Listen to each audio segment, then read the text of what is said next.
See, dengue and typhoid, all these are avoidable diseases, preventable diseases. These vector-borne diseases, water-borne diseases, ఇవన్నీ కూడా మనము avoid చేయొచ్చు.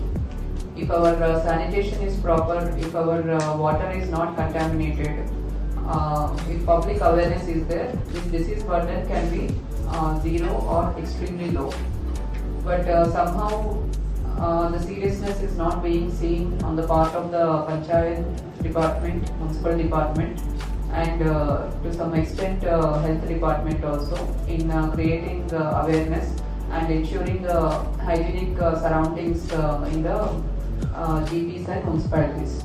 Morning మీరు inspection చేస్తేనే మీకు ఎంత మాత్రం శానిటేషన్ అవుతుంది, మీ సిబ్బంది ఎంత మాత్రం పోయి డోర్ టు డోర్ కలెక్షన్ చేస్తున్నారు, ఎక్కడెక్కడ గార్బేజ్ వలరబుల్ పాయింట్స్ ఉన్నాయి, ఎక్కడెక్కడ వాటర్ స్టాగ్నేట్ అవుతుంది, ఇవన్నీ మీకు తెలియాలంటే first you should be on the field.